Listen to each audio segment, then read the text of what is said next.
Dersim ji ber xweza û süruşta xwe ya bedew dikare bibe navendeke girîng a geştiyariyê. Ev 2-3 sal bû bi pêvajoya aştiyê re hêdî aborî şên û geşt bû. Li gundên valakirî dîsa banê xaniyan bilind bûn.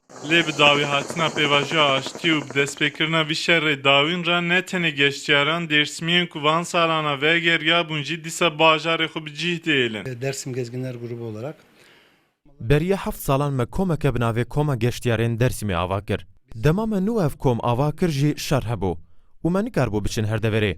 Her wiha herî zêde em bi 15-20 kesan diçûn geştên süruştî. Piştre bi pêvajoya aştiyê re, alaqeya ji bo ger û geştên me pir zêde bû. Her diçû bal û alaqeya geştyaran zêdetir dibû. Ji derve bi otobûsan şûrm qorm bi qor dihatin. Ji her derê geştyar dihatin. Me jî bi vê sayê bajar û erdnigeriya xwe bi cîhanê danasîn. Xelkê ji derve dihat vir bên vedan û batlaneya xwe dibûrandin. Dê geştyarî hê zêdetir bi pêş bikete. Lê mixabin bi destpêkirina şer û pevçûnan re em dîsa vegeriyan rojên berê. Ger û geştên me bi temamî rawestiyan.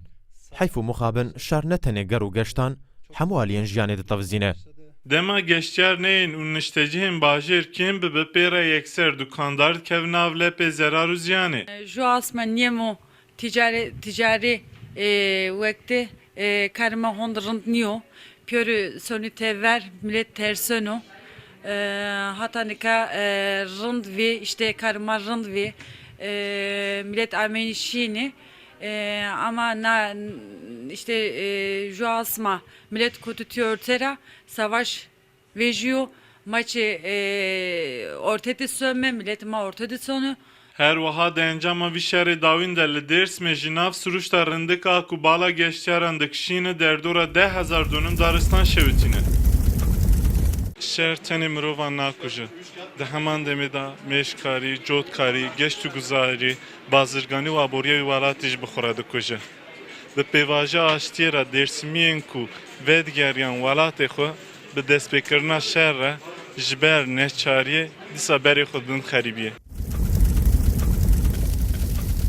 Ev yek bawayekî yekser û neyekser bandorê li îro û siberoja bajêr dixe. Hatta nika hozur hektara jede bir vyeso, darê mavyesi, jarê mavyesi, xozayê mavyesi hem vajime tabi tayr tur çıkı zarna bırdoro ilk butur rameni yak vyeseni mreni. Diger wêran kariya xwezayê meşvanên hingivîn xwediyên pez û dewar cotcar û kargerên devên çeman jî dikevin ber xezeba şerî. Bazirganî û piştsaziya ku ji xwe lawaz bi van bûyeran re zêdetir ber bi kizbûn û nemanê ve diçe.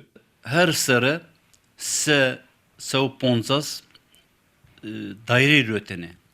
Se 150 ma daire deni kira. Yani pürünü piyana vura. Ama na daha sonra millet ame ke xore bonu bijero, bonu kira karo.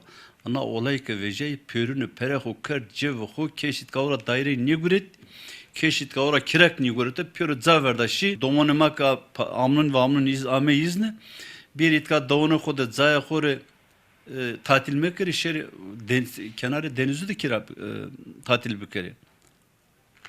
No ve geçimde ve ekonomide itkavre darbedi. Hercore peşkeftinên zanistî aborî bazirganî û civakî girêdayî aramiyê ye. Hêviya gel ew ku di zûtirîn demê de dawî li şer û alozyan were. Serkan İnce, Rûdawê Dêrsim.